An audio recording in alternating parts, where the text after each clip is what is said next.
अस्सलाम वालेकुम, मैं हूं शौकत कियानी। उम्मीद करता हूं आप सब खैरियत से होंगे। आज हम बात करेंगे DHA valley Islamabad ballot, non ballot और प्लस वहां पे जो इस वक्त डेवलपमेंट हो रही है और करंट प्राइस जो चल रही है, इसके ऊपर हम बात करेंगे। सबसे पहले अगर हम डेवलपमेंट की बात करें तो इस वक्त सेक्टर बोगनविला में डेवलपमेंट चल रही है, सेक्टर डैफोडिल में भी डेवलपमेंट चल रही है, ओलेंडर, लिली, मैग्नोलिया, रोज़, ब्लूबेल, इन सब में डेवलपमेंट चल रही है। ब्लूबेल तकरीबन 80% डेवलप है, 20% एरिया पे डेवलपमेंट इस वक्त चल रही है। रोज़ भी तकरीबन 50-60% डेवलप है और बाकी 40-50% पे डेवलपमेंट चल रही है। इसके बाद मैग्नोलिया 80% डेवलप है, उसके भी 20% एरिया पे इस वक्त डेवलपमेंट चल रही है। बोगनविला जो है उसके मुकम्मल तौर पे पूरे सेक्टर के ऊपर इस वक्त डेवलपमेंट चल रही है और वो भी उम्मीद है कि हमें 1.5 से 2 साल के अंदर मुकम्मल डेवलप हो जाएगा। इसी तरह सेक्टर डैफोडिल जो है वो भी 50-60% मुकम्मल डेवलप है, बाकी 40-50% पे डेवलपमेंट चल रही है। सेक्टर ओलेंडर भी तकरीबन 50-60-70% तक डेवलप है, 30-40% पे डेवलपमेंट इस वक्त चल रही है। सेक्टर लिली जो है वो भी इस वक्त तकरीबन 60-70% डेवलप है और बाकी 30-40% एरिया पे इस वक्त डेवलपमेंट चल रही है। तो ये थी इस वक्त करंट सूरत डेवलपमेंट की। बाकी जो सेक्टर है जैसा कि जैस्मीन है, उसके बाद डेजी है, इंग्लैंड टाइन है, zinnia, snowdrop, marigold, iris, lotus, lavender, इस एरिया में अभी तक डेवलपमेंट का काम शुरू नहीं हुआ। जब उस तरफ डेवलपमेंट का काम शुरू होगा तो इंशाल्लाह आपके साथ डेवलपमेंट की अपडेट जो होगी वो शेयर करेंगे, लेकिन अभी तक उस एरिया में डेवलपमेंट का काम शुरू नहीं हो सका। सेक्टर ट्यूलिप और सनफ्लावर जो है इस एरिया पे डैम बनेगा, तो इस एरिया में अभी तक वर्क नहीं हो रहा। जब डैम बनेगा उसके बाद देखेंगे कि कुछ इलाका सनफ्लावर या ट्यूलिप का बनता है या नहीं बनता, लेकिन उनमें जो प्लॉट थे वो काफ़ी शिफ्ट हो चुके हैं दूसरे सेक्टर में। बैलेट में आने के बाद कुछ प्लॉट अभी ट्यूलिप और सनफ्लावर में मौजूद है। उम्मीद ये है कि आने वाले किसी बैलेट में वो प्लॉट भी दूसरे सेक्टर में शिफ्ट हो जाएंगे। इसके बाद हम बात करते हैं प्राइस की। नॉन बैलेट जो प्लॉट हैं 5 मरला के, कम से कम तकरीबन 17 लाख रुपए, मैक्सिमम 20-21 लाख रुपए नॉन बैलेट 5 मरला की प्राइस चल रही है।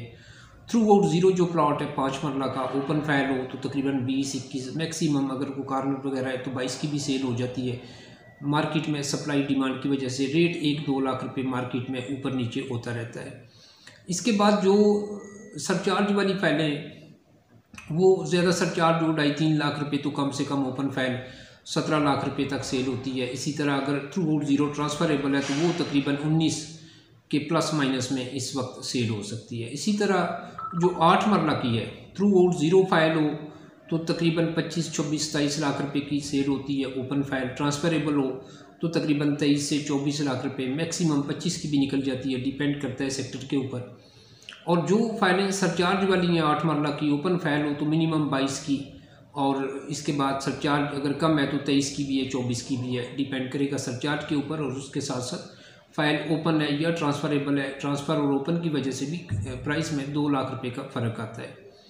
इसके बाद हम अगर बात करें जो बैलेट हो चुके हैं इनकी, तो सबसे पहले अगर हम 4th बैलेट 5 मरला की बात करें तो इस वक्त सेक्टर बोगनविला में जो 5 मरला 4th बैलेट है तकरीबन 28 से 30 लाख रुपए की ब्रैकेट में सेल होती है। ओलेंडर की भी 28 से 30 लाख रुपए के इन बिटवीन है। डैफोडिल भी तकरीबन 28 से 30 लाख रुपए, लिली भी 28 से 30 लाख रुपए, मैग्नोलिया भी तकरीबन यही प्राइस है। अगर रोज़ की फाइल हो तो वो तकरीबन 29-30 की ब्रैकेट में सेल हो सकती है। ब्लूबेल की हो तो 30 से 32 लाख रुपए के इन बिटवीन जाएगी 5 मरला 4th बैलेट। इसी तरह जो सेकंड बैलेट है 5 मरला, ये कम से कम 31-32 लाख रुपए, मैक्सिमम तकरीबन 33-34 लाख रुपए, डिपेंड करता है कि फ़ाइल किस सेक्टर में है। उसके साथ साथ अगर कुछ फ़ाइल कार्नर हो या बुलेवार्ड पे हो तो उसकी कीमत में तकरीबन 1.5-2 लाख रुपए का फ़र्क पड़ जाता है, प्राइस बढ़ जाती है। सबसे ज़्यादा जो प्राइस चल रही है वो सेक्टर ब्लूबेल की है, उसके बाद रोज़ की, और बाकी जितने भी सेक्टर हैं, बोगनविला है, मैग्नोलिया है, ओलेंडर है, डैफोडिल है, लिली है, और इन सब की प्राइस तकरीबन सेम है। इस वक्त तकरीबन सेकंड बैलेट 31 से 33 लाख रुपए के इन बिटवीन सेल हो सकती है। इसके बाद जो फर्स्ट बैलेट है 5 मरला की, इनकी इस वक्त जो प्राइस चल रही है वो तकरीबन कुछ 36 लाख से लेके 40 लाख रुपए के इन बिटवीन है, डिपेंड करता है सेक्टर के ऊपर। प्लस कुछ के पास पोजीशन लेटर है, कुछ लोगों के पास अभी नहीं है, तो कीमत में तकरीबन 4 लाख रुपए का फ़र्क आता है। इसके साथ साथ कुछ कार्नर हैं, कुछ बुलेवार्ड की हैं, तो इस वजह से 4 लाख रुपए कीमत में फ़र्क आ जाता है फर्स्ट बैलेट 5 मरला का। इसके बाद अगर हम 8 मरला बैलेट की बात करें तो जो फोर्थ बैलेट है वो तकरीबन 37-38 लाख रुपए की 8 मरला सेल होती है, मैक्सिमम 40 की भी निकल जाती है अगर ब्लू बेल में हो तो।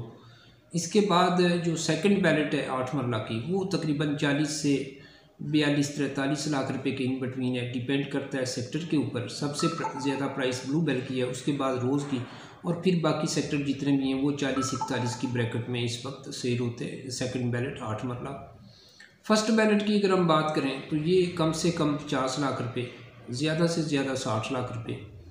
जिनके पास पोजीशन लेटर है वो मैक्सिमम ब्लू बेल में हो तो 58-60 लाख रुपए के इन बिटवीन जाती है। बाकी सेक्टर की फाइलिंग पोजीशन लेटर वाली तकरीबन 55-56 की ब्रैकेट में सेल होती हैं, और जिनके पास अभी पोजीशन लेटर नहीं है वो फाइल कम से कम 50 की और ज़्यादा से ज़्यादा 54-55 तक, डिपेंड करता है सेक्टर के ऊपर। और प्लस कुछ कार्नर हैं, बुलेवार्ड हैं, तो इस वजह से प्राइस में 5 लाख रुपए का फ़र्क आता है। तो कम से कम 50 लाख से 8 मरला फर्स्ट बैलेट शुरू होती है और ज़्यादा से ज़्यादा 60 लाख रुपए तक इस वक्त प्राइस चली जाती है। इसके बाद हम अगर कमर्शियल की बात करें तो जो नॉन बैलेट 4 मरला कमर्शियल है तकरीबन 80-90 लाख रुपए के इन बिटवीन सेल होता है। जो 4 मरला बैलेट हो चुका है वो तकरीबन 1-10 से लेके 1-25 लाख रुपए के इन बिटवीन इस वक्त सेल हो सकता है।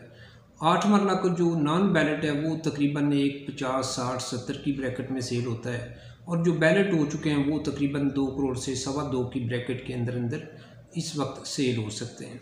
इसके बाद अगर हम बात करें DHA होम की तो 5 मरला जो है वो कम से कम 60 लाख रुपए, मैक्सिमम 70 लाख रुपए। 8 मरला जो स्ट्रक्चर हैं सेक्टर ओलेंडर में वो तकरीबन 1-10 से शुरू होते हैं तो 1-40 तक चले जाते हैं, डिपेंड करता है लोकेशन के ऊपर। इसी तरह जो 8 मरला के तैयार हैं जहाँ पे फैमिली इस वक्त रह रही हैं उनकी इस वक्त जो कम से कम प्राइस चल रही है वो तकरीबन कोई 1-30-35 से शुरू होती है, मैक्सिमम 1-50-60 तक भी चली जाती है, डिपेंड करता है लोकेशन के ऊपर। तो ये थी इस वक्त DHA वैली की करंट सूरत हाल, प्राइस की, डेवलपमेंट की। इस वक्त अगर हम इन्वेस्टमेंट की बात करें कि क्या DHA वैली में इस वक्त इन्वेस्टमेंट करनी चाहिए, तो मैं ये समझता हूँ कि रावलपिंडी इस्लामाबाद में इस वक्त कम बजट में सबसे बेहतरीन इन्वेस्टमेंट के लिए अगर कोई प्रोजेक्ट है तो वो DHA वैली ही है। क्योंकि बाकी जितने भी रावलपिंडी के गिरदोनवा में, इस्लामाबाद के गिरदोनवा में छोटी बड़ी सोसाइटीज़ हैं, कुछ के पास तो NOC नहीं है, कुछ की डेवलपमेंट नहीं है। तो मैं ये समझता हूँ कि बजाय इसके कि आप किसी ऐसी सोसाइटी में इन्वेस्टमेंट कर लें कि जिनके पास अभी NOC भी नहीं है और आप वहाँ पे इन्वेस्टमेंट करके मज़ीद फिर 10 साल वेट करें, तो बेहतर ये है कि DHA वैली में, क्योंकि डेवलपमेंट का काम इंतहाई तेज़ी के साथ चल रहा है, लैंड की ख़रीदारी भी जारी है। उम्मीद ये है कि आने वाले टाइम में जो लास्ट वाले सेक्टर हैं, iris, lotus, lavender, marigold, gloxinia, zinnia, snowdrop, daisy, eglantine, jasmine, इस तरफ भी डेवलपमेंट का काम शुरू हो जाएगा और आने वाले तकरीबन 3 से 5 साल के अंदर, मैक्सिमम 5 साल के अंदर अंदर DHA वैली मुकम्मल तौर पे डेवलप हो सकता है। मुकम्मल डेवलप ना हो तो तकरीबन हम ये कह सकते हैं कि 80-90% आने वाले 5 साल तक मुकम्मल डेवलप हो जाएगा। जो एरिया डेवलप हो चुके हैं जैसा कि ब्लू बेल है, रोज़ है, मैग्नोलिया है, डैफोडिल, ओलेंडर, लिली, इनका मुमकिन है कि 2023 के अंदर अंदर कब्ज़ा भी मिल जाए।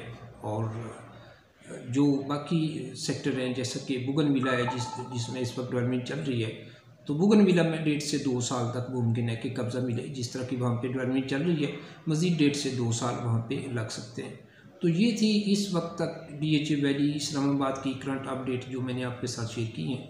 इंशाल्लाह आने वाले वक्त में जो भी नई अपडेट होंगी, प्राइस बढ़ती हैं, कम होती हैं, कुछ नए एरिया की डेवलपमेंट शुरू होती है, जो भी नई अपडेट होगी इंशाल्लाह आपके साथ शेयर करूँगा। अब तक के लिए इतने।